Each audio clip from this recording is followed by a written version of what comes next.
Fair, spoiler-free reviews of the newest films. Vaughn on Movies. Brought to you by Movieflix.tv by Fireball. Inception is a brain-scrambling blockbuster from the mind of Christopher Nolan. Leonardo DiCaprio stars as Cobb, a man at the head of a team of dream warriors that includes Arthur, Joseph Gordon-Levitt, and Ellen Page as the new recruit who builds the layouts of dreams. They are given a job by a powerful business tycoon to implant an idea into the mind of a rival corporation's future boss. To do so, the team has to create a situation where they can hack into the dreams of their mark and build a story so that he awakes with the idea and the concept that it's his. If they are successful, Cobb can come home to the U.S. and see his estranged family. I am bracing myself to feel the scorn of the entire interweb for what I'm about to say.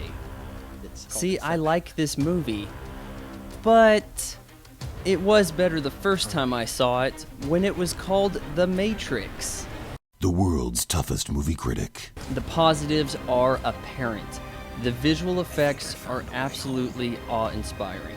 Folding cityscapes, exploding markets, great stuff. The acting is quite good because writer-director Christopher Nolan has carte blanche and he can get anyone he wants in Hollywood to work with him, and he has. Unfortunately, I don't feel that the majority of the characters are written that strong. I'm a big fan of the concept behind Inception, and for the most part, Nolan and DiCaprio pull it off.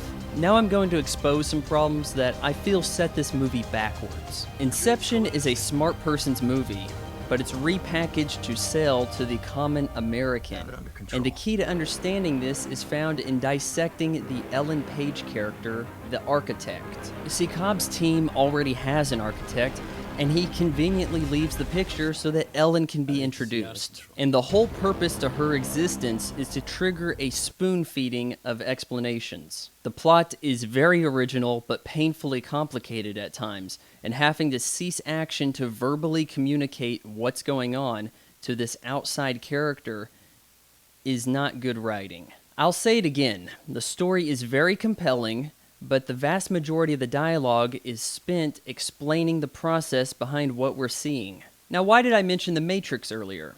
Well, the visuals appear related, but more importantly, Ellen Page is the Neo of this movie, in the sense that she's the outsider being brought into this secret world. Through her being a rookie, everything is explained to her, and that's how the audience learns. Unfortunately, for this device to be most effective, that character has to be the protagonist, and she clearly isn't. There's also numerous scenes where people get shot at for minutes on end without actually being shot, and these scenes are in dreams that mimic reality, and there's actually some weight to the consequence of dying. That's not a huge deal breaker for me with this movie, but the ending is very contrived. It's needlessly set up to appear as open for interpretation when it really shouldn't be.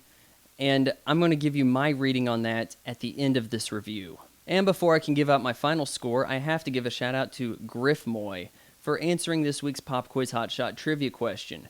Be sure to look for those on Twitter, Sundays, midnight Central Time. Interesting side note here, there's a location mentioned in this film that I'm actually going to be able to talk more about come Monday, 9 a.m. Pacific Time. My gripes are reasonable, and if the average filmmaker did as good as Christopher Nolan has in the last decade, he or she would have a career. Inception is not his best work, and it's not Leo's best performance either.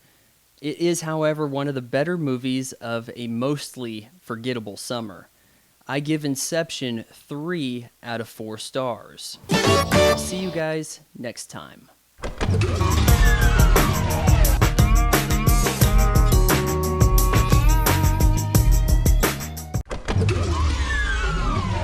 Spoilers. So I'm looking at the ending here. Cobb comes home and he sees his 2 kids in the same location doing the same thing outside as the last time he saw them. What are the odds of that? However, he's also got his totem, his spinning top, going on the table here. And it's wobbling, so it looks like it's going to fall, and then cut to black, roll credits. That's lame. It's a bit of a cop out, like, oh hey, we got something open for interpretation. Haha. Well, here's what I've got to say about that. First, the top looks like it's about to fall down. It appeared that in the dreams, it never even reaches that state.